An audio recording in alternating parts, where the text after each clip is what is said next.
चलिए सीएसआर के कुछ अच्छे क्वेश्चंस करते हैं, चैप्टर भी रिवाइज होगा और एग्जाम के एक दिन पहले इन क्वेश्चंस को जरूर करना चाहिए।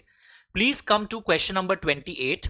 सम of you don't have question 28, तो उनको मैंने एक पीडीएफ सर्कुलेट किया है। उस पीडीएफ में ऐसा एक क्वेश्चन आपको जरूर दिखाई देगा if you are not having in your books. तो आइए इस क्वेश्चन को देखिए, शायद 2 बार मैंने टाइप करवा दिया है और in the PDF also you'll find, हो सकता है पेज नंबर्स अलग हो। ये बैलेंसेस मुझे एबीसी लिमिटेड के मिले हैं, नेटवर्थ के, टर्नओवर के, नेट प्रॉफिट। पता है सीएसआर के हर क्वेश्चन में आपको ये फिगर्स मिलते हैं, क्योंकि अगर आपको याद हो सेक्शन 135 में लिखा था एवरी कंपनी जिसका turnover greater than equal to 1000 crore हो और net worth greater than equal to 500 crore हो और net profits before tax from Indian operations greater than equal to 5 crore हो। और ये नेटवर्थ, ये turnover, this will be as per latest audited financial statements, यानी पिछले साल का जो लेटेस्ट फाइनेंशियल स्टेटमेंट है, नॉट द करंट ईयर। ओ, मैंने भूल से आंसर ही बोल दिया आपको। लुक एट द स्क्रीन, एक लिखा हुआ है बैलेंसेस एज ऑन 31 मार्च 2020 और एक लिखा हुआ है बैलेंसेस एज ऑन 30 सितंबर 2020। आपने कोई प्रोविजनल फाइनेंशियल स्टेटमेंट बनाया है। Now explaining the provision of companies act, you are requested to examine. क्या एग्जामिन करने बोला जा रहा है? क्या इसको सीएसआर कमेटी बनानी पड़ेगी in the second half of the financial year? तो एक चीज बता दूं आपको कि सीएसआर कमेटी बनाना पड़ता है अगर आपकी कंपनी के लिए सीएसआर स्पेंडिंग कंपलसरी होता है। और सीएसआर स्पेंडिंग कब कंपलसरी होता है? Look at the screens again, every company, जो मैंने बोला वही लिखा हुआ है। पिछले साल वाला देखते हैं हम लोग, तो उनको कमेटी बनानी पड़ती है। नॉर्मली 3 और मोर डायरेक्टर्स रहते हैं और एक डायरेक्टर इंडिपेंडेंट डायरेक्टर रहता है जो कि पार्ट टाइम डायरेक्टर होता है। पर हर part time director independent director नहीं है। वो पार्ट टाइम डायरेक्टर जो सेटिस्फाई करे all the conditions of section 149। अब ये आपको हमेशा याद हो जाता है, सीएसआर कमेटी में 3 डायरेक्टर्स रहेंगे, पर जिन कंपनीज में इंडिपेंडेंट डायरेक्टर रखना ही नहीं पड़ता है, वहां 2 डायरेक्टर्स से भी आप सीएसआर कमेटी बना सकते हैं, कोई प्रॉब्लम नहीं है। फॉरेन कंपनी में भी 2 ही नॉमिनीज रहते हैं इन द सीएसआर कमेटी। तो look at the language, company does not fulfil any of the given criteria. मेरे केस में कुछ भी नहीं फुलफिल हुआ। क्यों नहीं फुलफिल हुआ? तुम बोलोगे हो रहा है सर, 1000 करोड़ हो रहा है, नेट प्रॉफिट 5 करोड़ हो रहा है। रुकिए, मुझे ये वाला देखना है। Understood? Last audited financial statements, annual audited financial statements देखना है, ऑडिटेड वाला, ऑडिटेड वाला मुझे ये वाला देखना है। तो इसके अनुसार टर्नओवर मेरा ग्रेटर देन इक्वल टू 1000 नहीं हुआ, नेटवर्थ मेरा greater than equal to 500 crore नहीं हुआ, net profits before tax from the Indian business operations greater than equal to 5 crore नहीं हुआ। So therefore in this particular question I don't have to form full page.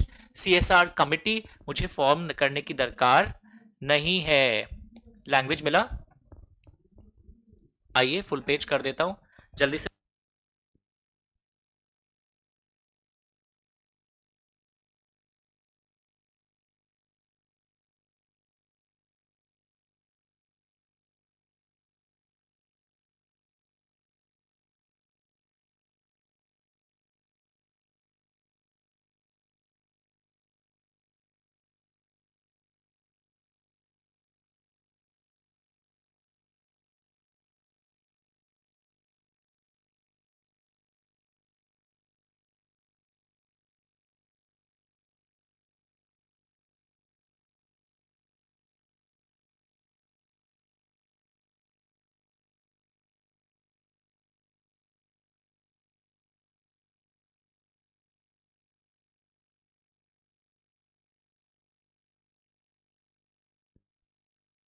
एक चीज बता दूं, ये सीएसआर कमेटी बहुत जालिम क्वेश्चन है, एग्जाम में आएगा।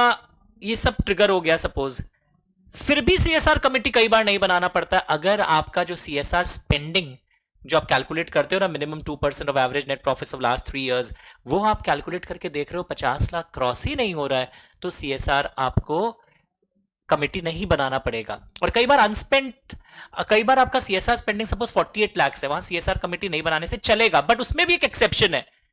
अगर आपके ऑलरेडी कोई अनस्पेंड सीएसआर अकाउंट खुला हुआ है because of that ongoing project mechanism, याद होगा, तो आप चाहे स्पेंडिंग 50 लाख क्रॉस नहीं कर रही है तो भी सीएसआर कमेटी बनाना पड़ेगा। तो कमेटी में नॉर्मली 3 और मोर डायरेक्टर्स होता है। अगर प्राइवेट कंपनी को सीएसआर कमेटी का कॉन्सेप्ट ट्रिगर कर जाए तो 2 डायरेक्टर्स रखते हैं तो भी चलेगा। पक्का एवरीवन? मैं एक बार आपको थ्योरी दिखा देता हूं बिफोर आई प्रोसीड फर्दर। इसी CSR कमिटी से रिलेटेड यहां पे कॉन्सेप्ट था, a private company having only 2 directors on its board shall constitute CSR committee with 2 such directors। अच्छा, जहां पे सिर्फ 2 ही डायरेक्टर्स हो, पर अगर प्राइवेट कंपनी में 3 डायरेक्टर्स हैं तो फिर 3 रखिएगा। लिखा है private company having only 2 directors on it's board, तो वो 2 से भी बना सकते हैं। पब्लिक कंपनी में तो 3 डायरेक्टर्स मिनिमम होते हैं, तो पब्लिक कंपनी में हमेशा 3 डायरेक्टर्स आप रखेंगे। हो सकता है इंडिपेंडेंट डायरेक्टर आपको लिखा है fair company is not required to appoint an independent director, it shall have in its CSR committee 2 और मोर डायरेक्टर्स। पर इंडिपेंडेंट नहीं होगा तो नहीं रखेंगे आप। फॉरेन कंपनी में लिखा हुआ था 2 persons and they are basically nominees, जो फॉरेन कंपनी चैप्टर में पढ़ते हैं, जो आपके नोटिसेस और को रिसीव करता है इंडिया में। तो ये सब छोटा छोटा चीज याद रखिएगा। प्राइवेट कंपनी जहां 2 ही डायरेक्टर्स हैं, वहां CSR कमिटी में 2 डायरेक्टर्स भी हो सकते हैं। एंड यहाँ पे अगर CSR कमिटी, अगर CSR स्पेंडिंग 50 लाख क्रॉस नहीं कर रहा है तो कमिटी बनाने की दरकार नहीं है। एंड बट अगर आपका कोई अनस्पेंड CSR अकाउंट खुला हुआ है, देन वापस कमिटी बनाने की नौबत आ जाती है। साउंड आ रहा है ना? चलो गुड। अब हम नेक्स्ट क्वेश्चन में जाते हैं। इससे हमारा CSR के क्वेश्चंस करना बहुत जरूरी है, so that we are able to develop properly everything. इस क्वेश्चन में आओ, क्वेश्चन 27। यहां तक क्वेश्चन एक्चुअली ये आंसर यहां से फिर आंसर शुरू हो रहा है। सिंपल है, ये भी एक ऑनगोइंग प्रोजेक्ट से रिलेटेड क्वेश्चन है। फुल पेज वंस, कई लोगों के पास हो सकता है PDF, मैं वापस बार बार बोल रहा हूं, सर्कुलेटेड है, इस वीडियो के डिस्क्रिप्शन लिंक में भी एडेड है। Modern Furniture Limited undertake a CSR project in the light of its CSR policy of placing and installing benches as public parks and gardens in supervision of district administration। कुछ कर रहा है CSR। Initially लगा था 8 महीने में over हो जाएगा, बट फिर लगा कि प्रोजेक्ट चलेगा और 1 साल के अंदर कंप्लीट नहीं होगा। दे extend the duration beyond 1 year. अरे वाह! एंड बोर्ड ने डिसाइड किया, रीजनेबल जस्टिफिकेशन भी दिया। तो क्वेश्चन है, क्या बोर्ड करेक्टली रिकैटेगराइज कर सकता है प्रोजेक्ट को ऑनगोइंग प्रोजेक्ट में? ये लिखा हुआ है। तो आंसर है projects which are initially appearing to be less than a years time but duration is extended beyond 1 year period by the board, allowed हो जाता है ये। If reasonable justification is shown, can be categorise as ongoing project, so decision of the board is legal and valid. तो यहां से कुछ question आ रहा है। मेरे को पर्सनली लग रहा है एग्जाम में ongoing project, unspent CSR account, बार बार चिल्ला के बोल रहा हूं, this is coming in your exam, you can not afford to miss it. Next 29 में आइए, जल्दी से देखिए। Super real estate limited layout, a listed company has made the following profits, the profits reflect eligible profits under the companies act. तो ये दिया हुआ है बहुत कुछ, पक्का एवरीवन। एंड सपोज ये साल है 15-16 का, तो हमें निकालना है कि हम कितना कंट्रीब्यूट करेंगे। नाउ क्वेश्चन क्या है, देखो, calculate the amount that has to be spent towards CSR, give the composition of committee. क्या कंपनी के ऊपर पेनल्टी लगेगा अगर वो एक्सपेंडिचर इनकर नहीं करता है CSR के लिए? डायरेक्ट क्वेश्चन है, आपको बोर्ड रिपोर्ट में भी डिस्क्लोजर देना पड़ता है with reasons for non compliance. List 2 activities that are expressly prohibited from CSR। अगर आप सिर्फ पॉलिटिकल पार्टी को डोनेशन देते हैं या कोई ऐसा एक्टिविटी करते हैं जिसमें सिर्फ एम्प्लॉइज का बेनिफिट इन्वॉल्व है, या स्पॉन्सरशिप इवेंट्स करते हैं जहां एक्चुअल CSR नहीं हो रहा है, बस मार्केटिंग बेनिफिट्स पाने के लिए वन ऑफ इवेंट्स हो रहे हैं, तो वो भी CSR नहीं है। या कोई लेबर लॉस के अंदर कोई कॉन्ट्रीब्यूशन जो मैंडेटरी थी लॉ के अंदर वो करते हो, वो भी CSR नहीं है। मैंने पढ़ाया था पिछले दिनों, या जब भी आप पढ़े हो। So calculate the amount that has to be spend. तो पहले तो आप पूरा बताओगे मिनिमम क्या अमाउंट स्पेंड करना पड़ता है, और यहां पे देखोगे सारा एवरेज नहीं लेना, लास्ट 3 इयर्स का एवरेज लेना है। अगर 2 ही साल अवेलेबल होते तो 2 को ऐड करते, डिवाइड बाय 2 करते। कॉम्पोजिशन ऑफ CSR कमिटी, ये भी आपके डायरेक्ट क्वेश्चन है, अभी आपने पढ़ा था। 3 और more directors, 1 will be independent director, वो सब लिख देना चाहिए। पर जिस प्राइवेट कंपनी में 2 ही डायरेक्टर्स हैं, वहां पे आपके कमिटी में 2 डायरेक्टर्स हो सकते हैं। बहुत लोग MCQ में लिखेंगे दिस इज रॉन्ग, 3 होता है, पर बुक में लिखा हुआ है क्लियरली, अगर प्राइवेट कंपनी में 2 ही डायरेक्टर्स है, मिनिमम 2 रखना होता है, उन्होंने 2 रखा है। तो अगर प्राइवेट कंपनी में सिर्फ 2 डायरेक्टर्स है तो 2 से भी काम चलेगा। तो these are small technicalities which we must observe while doing the CSR question.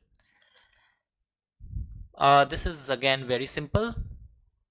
RERA limited का एक क्वेश्चन है, जल्दी से देख लो। Turnover 100 crore, net profit 3 crore, net worth 300 crore 2016-17 में, और आपको पूछा जा रहा है, CFO बोला कमिटी बनाना पड़ेगा और आपसे पूछा जा रहा है कमिटी बनाना है या नहीं बनाना है, बहुत सिंपल है। ये सब वर्ड्स आंसर में लोग भूल जाते हैं, सिर्फ लोग ना नेटवर्क, टर्नओवर, नेट प्रॉफिट्स लिखते हैं, they don't write this word during the immediately preceding financial year. ये सब पे मार्क्स कटते हैं, सो बी वेरी वेरी केयरफुल। और कमिटी बनाने की नौबत ही नहीं आए, आपने थ्योरी लिखा है, in the present case none of the figure is getting triggered. पक्का? Now this is another good question जो मेरे पढ़ाए हुए नॉलेज पर बेस्ड है, शायद आपके बुक्स में नहीं है तो भी आप मेरे साथ पढ़ सकते हैं। Skip Limited was incorporated on 1/4/2019. The balances extracted from its audited financial statements are given below. Net profits before tax दिया हुआ है, then they have given net profits after tax. हम लोगों को कौन सा से मतलब होता है, मेरे लेक्चर्स में क्या सुना था आपने, नेट प्रॉफिट्स बिफोर टैक्स से। The company proposes to allocate the minimum amount required for CSR activities. अच्छा, बनाई कब था? 2019 में, तो 2 ही साल हुआ है, तो कुछ बच्चे तो होशियार है, 2 ही साल हुआ है, तब तो CSR स्पेंडिंग करना ही नहीं पड़ेगा, 3 साल तो होना चाहिए ना एवरेज निकालने के लिए। मैंने पढ़ाया था, बताया था कि कोई प्रॉब्लम नहीं है, फिर 2 साल का एवरेज निकालिए, 1 साल हुआ है तो सिर्फ उस पर 2% अप्लाई हो जाएगा, क्योंकि हमको तो इमीडिएटली प्रीसीडिंग ईयर का देखना है। तो क्वेश्चन यहां पर ये है कि इनमें से कुछ भी अगर अट्रैक्ट होता है, पहले ये लाइन बहुत काम कर कि कब कब अट्रैक्ट होता है वापस, during the immediately preceding financial year, तो सीएसआर कमेटी बनाना है। पुराने जमाने में एक नियम था, एक बार अप्लाई होने के बाद 3 साल अप्लाई होता रहेगा सीएसआर स्पेंडिंग, वो सब अब नहीं है, हमें हमेशा इमीडिएटली प्रीसीडिंग फाइनेंशियल ईयर का देखना है। तो इमीडिएटली प्रीसीडिंग फाइनेंशियल ईयर का जब मैंने देखा तो कुछ बच्चे तो ये देख के सोच रहे हैं नहीं लगेगा, पर समझदार बच्चे ये वाला देखकर उनको पता चल गया कि मुझे कितना, यहां पर मुझे 7 करोड़ है, मुझे तो 7 करोड़ वाला देखना है ना, 21-22 का है, तो मुझे 7 करोड़ में ट्रिगर हो गया, तो 7 करोड़ में ट्रिगर हो गया तो कमेटी तो बनानी पड़ेगी, because net profit exceeds 5 crore. Reasons पूरा दिख रहा है कैसे आप एक्सप्रेस रीजंस लिखेंगे, एंड कितना स्पेंड करना है, 2% of the average net profit during the 3 immediately preceding years or where company has not completed, ये सब लाइंस लिखना पड़ता है आंसर में, तुम वहां सिर्फ कैलकुलेशन करके नहीं आ सकते हो। अच्छा सर बोले थे 2 ऐड करके डिवाइड कर दो 2 से और फिर उसका 2%, where the company has not completed 3 years during the preceding financial year, वहां पर भी आप जितना कंप्लीट हुआ है उस हिसाब से निकालते हो। तो यहां पर आप देखो 5 + 7 डिवाइडेड बाय 3 मत करना, डिवाइडेड बाय 2 करोगे और उसका 2% निकालोगे, ऐसे आपको पूरा एक्सप्रेस कैलकुलेशन दिखाना पड़ेगा। एंड ये जो नेट प्रॉफिट्स होता है, इसमें मैंने आपको एक दिन बताया था, वापस बता देता हूं, इसके रूल्स में लिखा हुआ था, एमसीए के रूल्स में, नोटिफिकेशन में, it doesn't include profits from overseas branch, it doesn't include, आएगा एग्जाम में, dividend received from other companies which are covered by CSR, क्योंकि उन कंपनीज के पीएल में अगर वो डिविडेंड इंक्लूडेड था, उन्होंने डिविडेंड दिया है, ट्राई टू अंडरस्टैंड, उन्होंने अपने प्रॉफिट से दिया है, उस प्रॉफिट्स पर उन्होंने सीएसआर दिया है, अब हम भी उस डिविडेंड पे अगर सीएसआर देंगे तो डबल सीएसआर हो जाएगा। So net profits will not include profits from foreign branches, foreign branches के फॉरेन से आप जो पाएंगे वो नहीं आएगा, and it will also not include dividend receive from those companies, पूरा इंग्लिश सुनो, which are governed by CSR. यहां से कुछ हलचल मच सकता है, प्लीज डू रिमेंबर। पक्का? तो इन क्वेश्चंस को अगर आपने देखा नहीं हो ना, लिखने का पैटर्न, एक तो मैं बार बार देख रहा हूं, ट्रिगर वाला लैंग्वेज लोगों को प्रैक्टिस करना चाहिए एग्जाम के एक दिन पहले भी, वरना वहां नहीं लिख पाएंगे आप अच्छे से। So you should spend CSR पे इन वीडियोस पर अच्छा time. 2% of average net profit during the 3 immediate preceding financial years, और कैसे कैलकुलेट हो रहा है ये भी हम लोगों को देखना चाहिए। अंडरस्टूड? उसके बाद देखोगे एक नेक्स्ट क्वेश्चन, यहां तक सबके हो गए, तो सीखने मिला है। कई पॉइंट्स जो इसमें क्वेश्चन में नहीं दिया वो भी मैं इनकॉर्पोरेट करके आपको और समझा रहा हूं आगे। अब 32 में आइए, दिखने में बहुत बड़ा साइज है, अभी 1-2 साल पहले एग्जाम में आया था और बहुत अच्छा प्रेजेंटेशन है। अच्छा, किसी किसी बुक में 32 नहीं, sorry, I am on question number 32। अच्छा, 2 बार 32 टाइप हो गया है, तो ठीक है, ये 33 ऑलरेडी, ये 33 होता है जो भी, ये क्वेश्चन ऑलरेडी सेम हमने देख लिया था। आपके बुक्स में अगर नहीं है कोई टेंशन नहीं, अभी थोड़ी देर पहले मैंने प्रोविजनल वाला और पिछले साल वाला एक क्वेश्चन देखा था, तो I think only 1 more question. फिर ये मेरे इस बुक में 36 में क्वेश्चन और दिया हुआ है, एबीसी सिक्योरिटी सर्विसेज, डरो मत, that is same as the question which I am going to do now. तो जिसकी बुक में नहीं दिया हुआ है कोई बात नहीं, नाम चेंज है, आरटीपी एमटीपी में था तो हमने भी डाल दिया, बट आप देखोगे एग्जाम में और बेटर क्वेश्चन आएगा सीएसआर पर। 32, look at the size of the question. लोग साइज देख के डर गए, but let me tell you, bigger the size it's easier. बड़े साइज ऑफ क्वेश्चन में छोटे छोटे सब पार्ट्स होते हैं, तो साइज देखकर मत घबराइए। आइए मिलकर देखते हैं कि कैसे अप्रोच करना है। The company Herbal Wellness Products Limited was registered in April with an authorized capital of so and so, having registered office as so and so. The company was in compliance of all legal requirements on time. The company was producing health related products. ज्ञान दिया हुआ है क्या क्या करता है। The aggregate value of paid up share capital is 200 crores divided into so many equity shares. And ये है balance sheet का extract. Free reserves created out of profits. Securities premium, credit balance of PL, reserves created out of revaluation of assets, miscellaneous expenditure not written off. अच्छा अच्छा, देखो देखो देखो ध्यान से, पेड अप कैपिटल तो 200 करोड़ है, टर्नओवर वाज 700 करोड़, टर्नओवर कितना है 700 करोड़, नेट प्रॉफिट्स कितना आया 4 करोड़। सर अभी तक तो अट्रैक्ट ही नहीं हुआ। नेट वर्थ अपने को कैलकुलेट करना पड़ेगा। इस सब में what are we going to do, we have to calculate net worth. और नेटवर्थ का डेफिनेशन हम लोग बचपन में पढ़े थे सेक्शन 2 क्लॉज 57 में, जहां पे सिखाया जाता था that paid up share capital, जो भी रिजर्व्स प्रॉफिट से क्रिएट हो, securities premium, credit balance of PL account, adjust debit balance of PL account, ये सब ऐड कर दीजिए और उसमें से माइनस करिए accumulated losses, deferred revenue expenditure not written off, ये सब माइनस करते रहिए। और एक चीज बोलता है इग्नोर करिए कैलकुलेशन से, that is revaluation reserves, write back of depreciation and amalgamation. English सुना, write back of depreciation and amalgamation, इसको इग्नोर करिए। तो यहां पे देखोगे reserves created out of revaluation, the extract from balance sheet, ये हमारे कैलकुलेशन में नहीं आएगा, इग्नोर करना है नोट देकर। बाकी सब हम लोग प्लस माइनस करेंगे और फिर प्लस माइनस करके देखेंगे क्या हमारा नेट प्रॉफिट्स में क्या हमारे नेटवर्थ में ट्रिगर होता है या नहीं होता है। तो एक बार मैं सीधा क्वेश्चन में ले जाता हूं। पेड अप शेयर कैपिटल 200, ओ लोग है ना paid up share capital add करना भूल जा रहे हैं। नेटवर्थ में से free reserves, securities premium, credit balance, miscellaneous expenditure not written off, ये। और ये देखो बेस्ट पार्ट क्या होगा, फर्स्ट डिफाइन नेटवर्थ। ये सब मैं आपके हेल्पलाइन के लिए लिख रहा हूं, बुक में ऑलरेडी दिया हुआ होगा, नहीं दिया हुआ है तो आप ऑब्जर्व करो। आफ्टर डिडक्टिंग दिस, यानी आपको पहले कुछ कुछ चीजें ऐड करने बोल रहा है, कुछ डिडक्ट करने बोल रहा है, एंड कुछ इग्नोर करने बोल रहा है। सर इग्नोर वाला क्या है, डज नॉट इंक्लूड, मतलब ignore it. Revaluation reserve, right back of depreciation and amalgamation, ये है आपको इग्नोर करना है। तो आप देखो कैलकुलेशन में आप ध्यान से पेड अप शेयर कैपिटल, और ये देखो कैसे अपने टेबल बना रहे हो, ऐसे स्केल वेल यूज करने का दरकार नहीं, एग्जाम में बड़ा पेपर होता है, आपके इतना टाइम नहीं मिलेगा। और क्या ऐड कर रहे हो क्या माइनस कर रहे हो, तो नेटवर्थ का डेफिनेशन आपको शो ऑफ करना पड़ेगा। It is aggregate of these after deducting this, you get it, and do not include this. बहुत इजी लैंग्वेज है, सुनने के बाद अब शायद बेटर हो जाएगा। तो नेटवर्थ हमारा 510 करोड़ आ रहा है, तो कंपनी हैज अट्रैक्टेड 135। और सबसे पहले शुरू में आपने 135 का जो बार बार बोल रहा हूं ना, ट्रिगर लिमिट बार बार आ रहा है, during the immediately preceding financial year, जब ये सब ट्रिगर हो जाता है इन तीनों में से एक भी, तो आप सीएसआर कमेटी बनाएंगे जिसमें 3 या ज्यादा से डायरेक्टर रहेंगे और एक इंडिपेंडेंट डायरेक्टर होना चाहिए। पक्का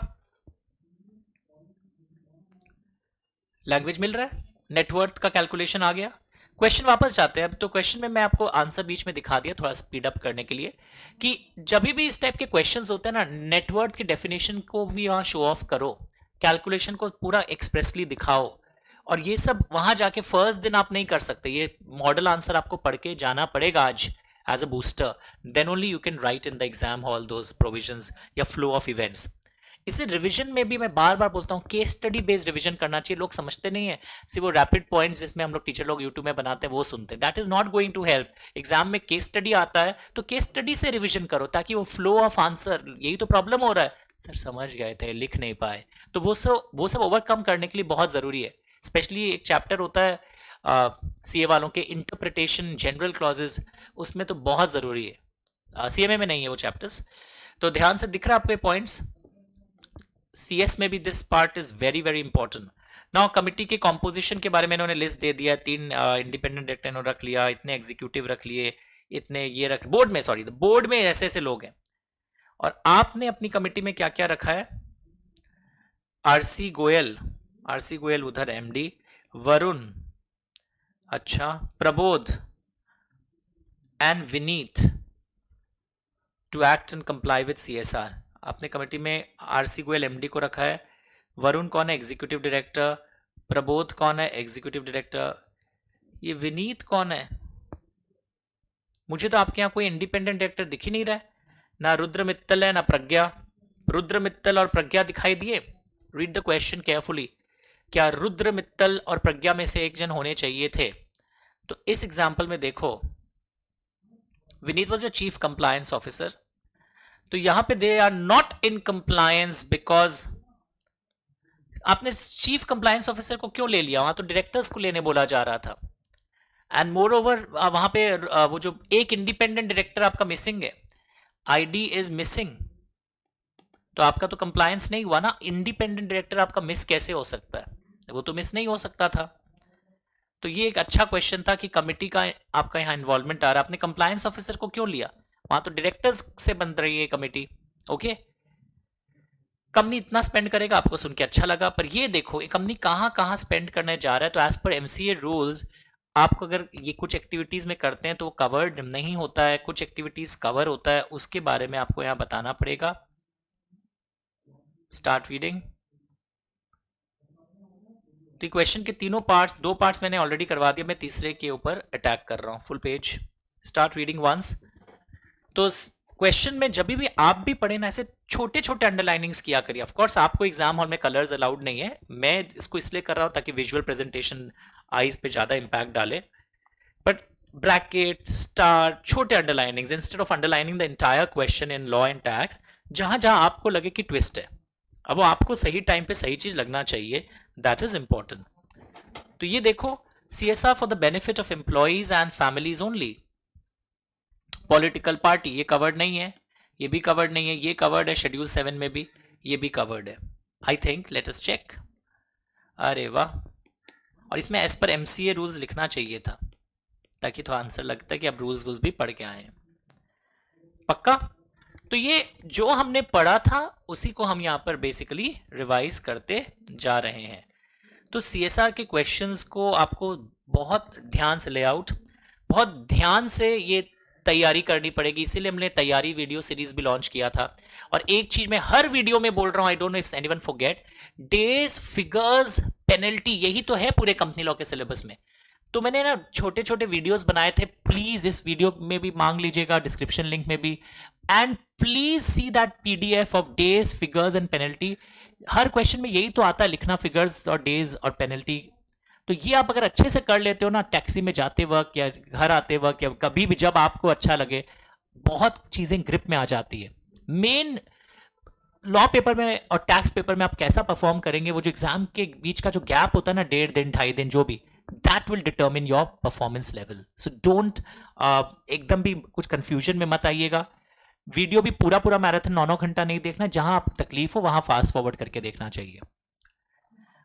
did you understand all these aspects as per MCA rules लिखा? मैं एक चीज वापस दिखला रहा हूं आपको, कुछ की कुछ हलचल यहां से भी मचेगी। कमिटी को लेके मैंने बताया, अगर अनस्पेंड, अगर आपकी सीएसआर स्पेंडिंग 50 लाख क्रॉस नहीं हो रही है तो कमिटी नहीं बनाने से भी चलेगा, वहां बॉडी की सब कुछ कर लेंगे। एंड जिस कंपनी में इंडिपेंडेंट डायरेक्टर्स रखना ही नहीं पड़ता है, ऐसी कंपनीज होती है, तो वहां पे आपकी कमिटी में 2 डायरेक्टर्स हो सकते हैं। तो इस एग्जाम में जानबूझ के आएगा 2 ही डायरेक्टर्स है, और वहां आप देखोगे आईडी रखने की आवश्यकता नहीं है, तो जिद मत करना, 3 तो होना चाहिए, 2 से भी कभी कभी काम चल जाता है।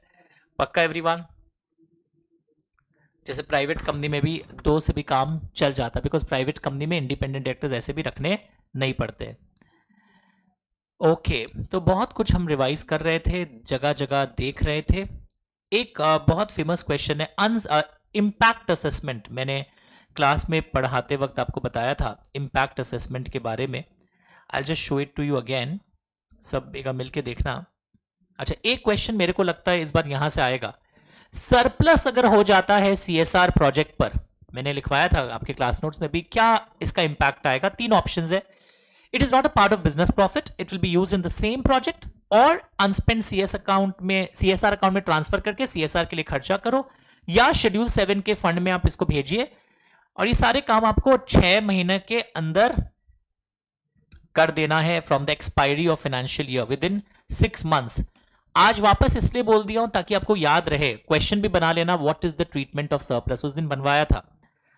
और अगर कोई कंपनी ज्यादा स्पेंड कर देती है तो एक्सेस को वो सेट ऑफ करवा सकती है, कब तक, आने वाले, जस्ट आने वाले सक्सीडिंग 3 फाइनेंशियल ईयर्स के अंदर। उसमें कंडीशन है कि उस एक्सेस में सरप्लस ऑन सीएसआर प्रोजेक्ट उस एक्सेस का भाग नहीं होगा। तो यहां से भी कुछ क्वेश्चन आने के अच्छे चांसेस है, डोंट मिस। उसके अलावा this was a very expected question, impact assessment. अपने अपने किताबों में देखिएगा कि आप जो सीएसआर पे इतना खर्चा कर रहे हैं उसमें एक्चुअली में रिटर्न्स ऑन योर इन्वेस्टमेंट क्या है, क्या फायदा हो रहा है। तो लिखा है कंपनी जिसकी average CSR spending last 3 years से 10 करोड़ या से ज्यादा हो, अगर आपकी एवरेज सीएसआर स्पेंडिंग, यानी किसी साल 12 किया हो, पिछले सालों में किसी साल 10, किसी साल 11, किसी साल 12, किसी साल 7, तो एवरेज सीएसआर स्पेंडिंग 10 करोड़ है। पहला तो ये क्राइटेरिया। एंड ये भी देखो, अब उस कंपनी के बहुत सारे सीएसआर प्रोजेक्ट्स होंगे, तो उस कंपनी के सारे सीएसआर प्रोजेक्ट का मुझे ये ऑडिट नहीं करवाना है इंपैक्ट असेसमेंट का, मुझे उस सीएसआर प्रोजेक्ट का करवाना है इंपैक्ट असेसमेंट, एक independent agency, may be merchant banker और सीए, जिसपे 1 करोड़ या 1 करोड़ का खर्चा हुआ हो एंड प्रोजेक्ट कंप्लीट हुए हुए 1 साल हो गया हो। सपोज आपने बोला था मैंने सैनिटेशन लाइंस इतने सारे गांव में टॉयलेट्स बनाया है अक्षय कुमार की उस मूवी के बाद, तो 1 साल बाद पता चलेगा कि पाइपलाइन जाम तो नहीं हुए हैं, कोई यूज नहीं कर रहा है, अभी भी लोग खेतों में जा रहे हैं, तो प्रोजेक्ट कंप्लीट हुए 1 साल भी हो गया हो, यानी एंड ये सब सेटिस्फाई होगा तो इंपैक्ट असेसमेंट करवाना है।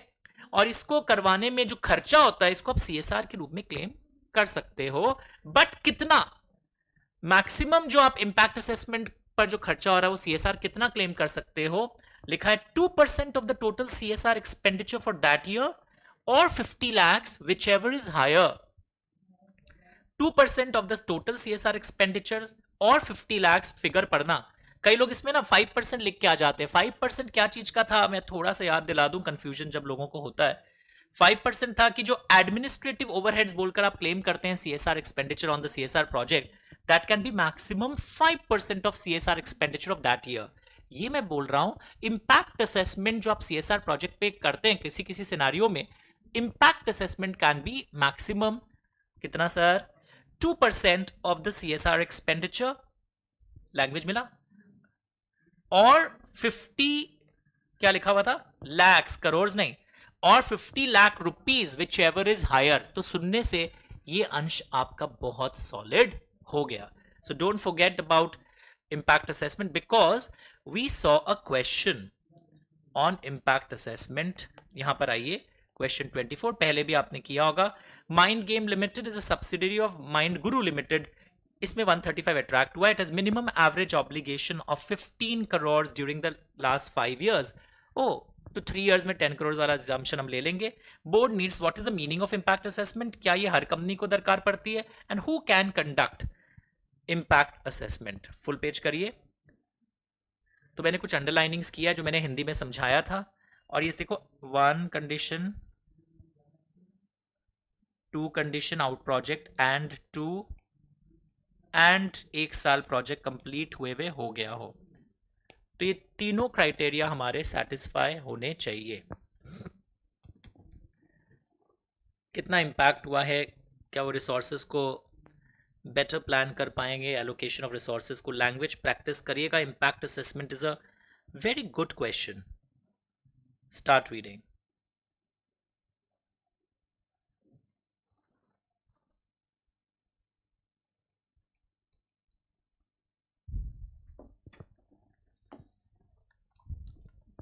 एंड को वीडियो पॉज करके पढ़िएगा, अदरवाइज आप एग्जाम में नहीं लिख पाएंगे। कुछ मार्किंग्स अगर आपके मिस हो रहे हैं तो वो भी देखिएगा। So this was a good question on CSR. CSR में हमारे खुद की किताबों में और भी क्वेश्चंस थे, वो आप प्रैक्टिस कर सकते हो। आइए मैं कुछ कुछ और देख लेता हूं जहां जहां दरकार पड़ेगा। Question 1 in your case study book, पहले भी आपने किया होगा। दिस इज वेरी सिंपल, ये होमवर्क ले लीजिए, डायरेक्ट फिगर्स वाले पॉइंट्स हैं। Question 2 again very easy, homework ले लीजिए, आज ही करवाया मैंने कि वो नेटवर्थ कैलकुलेट करने के फॉर्मूला पर बेस्ड क्वेश्चन है, मैंने क्लास में पहले से भी करवाया था आपको, you should not miss it, answer भी दिया हुआ है। अच्छा, सपोज मैंने क्लास में हमेशा पढ़ाया miscellaneous expenditure not written off less होता है, भूल से अगर मेरे बुक में ऐड हो जाए तो मेरे को भी फोन मत करना और लेस कर लेना, टाइपिंग मिस्टेक होगा। सीएसआर में ओनली 2 डायरेक्टर्स है, ऐसा कब होता है? Because private company have only 2 directors, तो वो 2 डायरेक्टर्स से भी बना सकते हैं। पढ़ के देखिए, Johnson limited is a foreign company, 3 directors हैं, out of 3 directors 1 is resident 1 is non resident, तो कोई फर्क नहीं पड़ता उससे। पढ़ के देखिए, फॉरेन कंपनी में 2 पर्सन रखने बोल रहा है, प्लीज लैंग्वेज मिला। अच्छा, out of which 1 person will be the nominee, जो इंडिया में रेसिडेंट होगा, जो सारे आपके चिट्ठी और को रिप्रेजेंट पाता है। ओ, तो फॉरेन कंपनी में हम बोल रहे थे सुबह भी 2 पर्सन होगा, 2 नॉमिनीज नहीं है, out of which 1 will be such person who has been nominated. वो फॉरेन कंपनी के सेक्शन 380 में पढ़ते हैं, एक इंसान बेसिकली इंडिया वाला होना चाहिए। पक्का? गुड क्वेश्चन, बिकॉज इसमें कमिटी में लोग फंसेंगे, मैं बता रहा हूं। एक डायरेक्टर को रेसिडेंट दिखा रहा है, एक को नॉन रेसिडेंट दिखा रहा है, एक इंडिया में रिप्रेजेंटेटिव रखते हैं आप 380 में फॉरेन कंपनी में, जो आपके सब कम्युनिकेशन और को पाता है। ड्राम वर्क्स लिमिटेड, पता नहीं अजीब नाम दिया हुआ है। What will be their CSR spending, इतने सालों का दिया हुआ है और इनको अब निकालना है 15-16 में क्या स्पेंडिंग होगा। तो पहले तो ये लॉस प्लस प्लस प्लस और फिर डिवाइडेड बाय 3 करके इंटू 2%। कई लोगों को लगता है कि स्पेंडिंग करना ही नहीं होगा बिकॉज पिछले 1 साल में लॉस हो गया। एवरेज नेट प्रॉफिट्स पर एवरेज निकालो, फिर उस पर 2% करो। ये 2013 में हुआ था। इन 2015 क्या उसको सीएसआर स्पेंड करना है? क्वेश्चन में मिसप्रिंट हुआ है किताब में, यस हैव टू स्पेंड, क्योंकि आजकल नियम क्या चल रहा है, अगर 3 साल नहीं हुआ है, average net profits of the period जो आपको बना हुए हो गया हो उसमें करना पड़ेगा, तो आपको स्पेंड करना पड़ेगा। तो अगर किसी की बुक में मैं ऑलरेडी ठीक करवा दूंगा, किसी की अगर मिसप्रिंट है please do remember this point, बाकियों में मैंने ठीक कर भी दिया होगा तो आप समझ जाएंगे। Following details of different companies, and लोग सीएसआर करना चाहते हैं, वो किस एरिया में करेंगे? अपने लोकल बिजनेस ऑपरेशंस में करेंगे जो उनके आसपास हो। ओवरसीज स्पेंडिंग लेआउट, आप इंडिया के बाहर अगर सीएसआर करते हैं, वो सीएसआर नहीं है, पर उसमें एक एक्सेप्शन था। आप training of Indian sports personal for national level और इंटरनेशनल लेवल स्पोर्ट्स के लिए अगर उनको बाहर ले जाके ट्रेनिंग करते हैं, एमसीए रूल्स में लिखा था, that was the only exception. वरना इंडिया के बाहर आप सीएसआर करते हो तो वो सीएसआर स्पेंडिंग नहीं माना जाता है। Intel limited, US based company, branch office in India, have the following details. बहुत कंफ्यूजिंग लग रहा है, क्या इनको करना पड़ेगा? And what will be the amount of CSR spending? Direct है, ऐसा कुछ टफ नहीं है।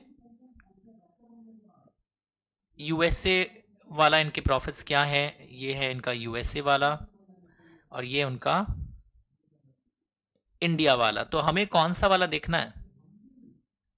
हमें इनका इंडिया वाला देखना है, यूएसए वाला नहीं देखना है। ठीक है, ये कर लेना होमवर्क में। आप एक कंप्यूटर बनाने की कंपनी और कंप्यूटर एम्प्लॉयज को दे रहे हैं एजुकेशन और के लिए, तो ये सीएसआर नहीं माना जाएगा। एज पर एमसीए रूल्स जरूर लिखना चाहिए। जो in the ordinary course of business में आप एक्टिविटी करते हैं, that is not CSR. Question 10, company CSR करना चाहता है बट वो उनका खुद का कोई ट्रस्ट या सेक्शन 8 कंपनी या कोई रजिस्टर्ड सोसाइटी नहीं है, तो वो क्या बाहर से सीएसआर करवा सकता है? गुड क्वेश्चन, हमने पिछले क्लास में पढ़ा था या पहले भी कभी पढ़ा था। आप बाहर भी सीएसआर स्पेंडिंग बाहर से भी करवा सकते हैं। एक सेक्शन 8 कंपनी, रजिस्टर्ड ट्रस्ट या रजिस्टर्ड सोसाइटी अगर कोई गवर्नमेंट की बनाई हुई हो उसके थ्रू भी कर सकते हो, या मार्केट में कोई और बनाया हो उसके थ्रू भी कर सकते हो। उसमें पर याद रखना, कोई और के थ्रू, गवर्नमेंट के थ्रू करते हो नो इशू, अपना बनाया हुआ कोई सेक्शन 8 कंपनी के थ्रू करते हो नो इशू, पर आपकी तो है नहीं, तो you can also get it done through any other section 8 company, registered society, registered trust, जिसके पास एक्सपीरियंस हो सिमिलर टाइप का सीएसआर एक्टिविटी करने का फॉर लास्ट 3 years से आपको ऐसा एक्सपीरियंस हो तो भी आप कर सकते हो। एंड वो जो ट्रस्ट सोसाइटी है वो अपने आप को रजिस्टर करवा लियो ई फॉर्म CSR 1 फाइल करके। 2 कंपनीज मिलके सीएसआर करना चाहती है, तो ये अनकॉमन क्वेश्चन है। ये भी अलाउड है, अंडरस्टूड। दोनों अपने अपने फाइनेंशियल स्टेटमेंट में सेपरेटली रिपोर्ट करेगी on such projects according to rules. तो दो कंपनीज मिल के भी कर सकती है, बट दोनों अपने अपने यहां सेपरेट रिपोर्टिंग करेगी। उस दिन मैंने मार्क करवाया था आपको क्लास में भी कि यू कैन डू इट। उसी तरह एक मल्टीनेशनल सीएसआर कंपनी, ये सीएसआर एक्सपेंडिचर वर्ल्ड वाइड की है, जो इंडिया में करेंगे ना उसको हम काउंट करेंगे, हम ये बाहर ओवरसीज वालों को काउंट नहीं करेंगे। ये कंपनी ये टाइप का सीएसआर एक्सपेंडिचर कर रही है, पर अगर आप क्वार्टर बना रहे हैं रहने के लिए, एम्प्लॉयज के लिए होगा ये, तो सिर्फ एम्प्लॉयज के लिए अगर आप क्वार्टर बना रहे हैं, that is not considered as CSR as per MCA rules. Word लिखना पढ़ा था हमने उस दिन, ये पढ़िए। अब ये देखो, ये एक अच्छा चीज है,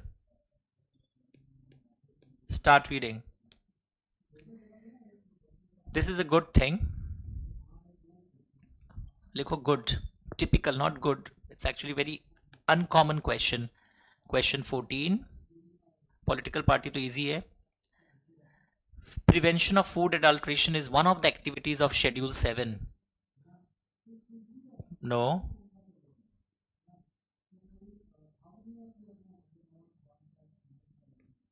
Prevention of food adulteration एक act under it is an act under companies act. Word हटाओ। तो जब कोई स्टैट्यूटरी ऑब्लिगेशंस के अंदर आप खर्चा कर रहे हैं, that is not considered as CSR. तो ये पॉइंट भी याद रखना, expenditure incurred for fulfilment of any act और एनी स्टैट्यूटरी रेगुलेशन, तो उसको हम सीएसआर नहीं मानेंगे। 17 को लिखो typical. What is the upper limit? इसका आंसर है 5% of CSR expenditure of that year. तो कोई बुक्स में अगर ऑलरेडी मैंने ठीक करवा दिया, then it's a different thing. 19 लिखो टिपिकल। और शेड्यूल 7 की लिस्ट को भी एक बार पढ़ा हुआ होना चाहिए, उसमें से कौन सा आइटम आपके आ जाएगा ना, तो you have to be very careful. Question 20 को लिखो गुड। ये नेट प्रॉफिट्स के बारे में, बहुत सारे ब्रांचेस के बारे में, बहुत कुछ इसमें अच्छा क्वेश्चन दिया हुआ। इट्स अ गुड क्वेश्चन और बाकी बहुत डायरेक्ट है। सो आइए, तो मैं वो 3 क्वेश्चंस आपको वापस करवाना चाहता हूं। Full page once. AJ Limited established a CSR training institute so that their own personnel as well as outsiders can get trained for CSR activities. The CSR expenditure in that financial year इतना है and expenses इतना है। तो company कई बार अपना CSR capacity खुद के personal का as well as other implementation agencies के ऊपर खर्चा करती है, बट ऐसे खर्चे इतना % के ऊपर नहीं जा सकता है। और यहां पर जो परसेंटेज आप देख रहे हो वो ज्यादा हो रहा है, सो ये करेक्ट नहीं है। You can not claim it as CSR expenditure. पक्का एवरीवन? तो ये टिपिकल है, ऐसा एक पॉइंट बड़े क्वेश्चन में घुसा देगा, तो आपको ये परसेंटेज देखना पड़ेगा, यहां से भी कुछ हलचल मचने का अच्छा चांस है, डोंट फॉरगेट। उसके अलावा आप देखोगे यहां पर ये food adulteration was a good one. Employees compensation act में इतना मैं दे रहा हूं, वो तो कोई एक स्टैट्यूटरी ऑब्लिगेशन के अंदर या कोई एक्ट के फुलफिलमेंट के लिए आप दे रहे हैं, तो you can not miss it. एक फॉरेन कंपनी अपने इंडियन सब्सिडरी को पैसा भेज रही है सीएसआर के लिए, और क्या वो इंडियन सब्सिडरी उसको सीएसआर के रूप में क्लेम कर सकती है वो पैसा को खर्चा करके? तो expenditure incurred by foreign holding company for CSR activities in India will qualify as CSR expenditure of Indian company if they are routed through Indian company and the Indian company is also required to do. मतलब उस Indian company के ऊपर CSR obligation लागू हुआ था, और उसको funding कहां से आया खर्चा करने के लिए? एक फॉरेन होल्डिंग कंपनी के थ्रू। तो दिस इज गुड वन कि expenditure incurred by foreign holding company. अच्छा क्वेश्चन है ये, Johnson limited is a good question कि इंडियन सब्सिडरी सीएसआर पे खर्चा कर रही है, एंड सीएसआर पे जो खर्चा कर रही है उसके लिए करना पड़ रहा था उसको, इंडियन बिजनेस ऑपरेशन से उसके बहुत ज्यादा हो रहे थे, सारे ट्रिगर लिमिट से ज्यादा, और पैसा उसको कहां से आया है? Expenditure is incurred by, funding कहां से आया है? इंडियन सब्सिडरी में जो खर्चा कर रहा है उसको खर्चा करने के लिए फंडिंग कहां से आ रहा है? फॉरेन होल्डिंग कंपनी से, तो भी वो क्वालिफाई कर जाएगा as CSR expenditure. Read this line, copy this learn this line. ये बड़े क्वेश्चन के छोटे छोटे पार्ट्स एग्जाम में बन सकते हैं। This can become a part of your big question. तो ये सब बुक्स में वो वाले पैराग्राफ्स हैं जो उस दिन मैंने लास्ट क्लास में बोला था कि ये पेंडिंग है, तो मैं क्वेश्चन आंसर्स के फॉर्मेट में यहां करवा दिया हूं। पक्का एवरीवन? ये क्लीन गंगा, ये सब के ऊपर, फंडिंग के ऊपर क्वेश्चंस है, आप देखोगे। And schedule 7 is an illustrative list, याद रखिएगा। पक्का? अभी लास्ट क्वेश्चन करते हैं, question 20। Start reading everyone.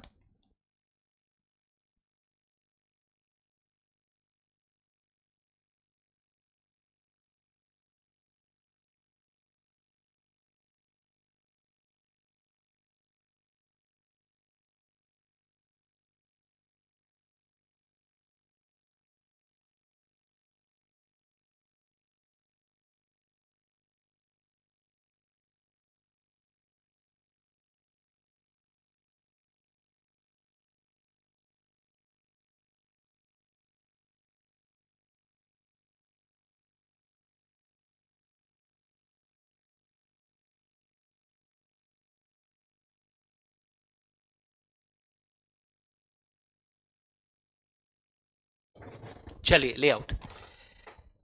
6 branches हैं all over India, net worth 650 crore से ट्रिगर हो रहा है।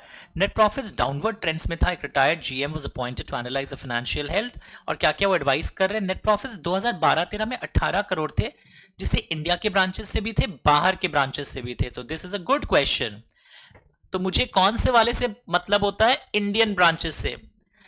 Since 2013-14 all the branches have not earned any profit. ओ, और बाद में तो ये हो गए, 12-13 में तो ये है, 13-14 में तो ऐसा है, और 13-14 onwards not earn any profits.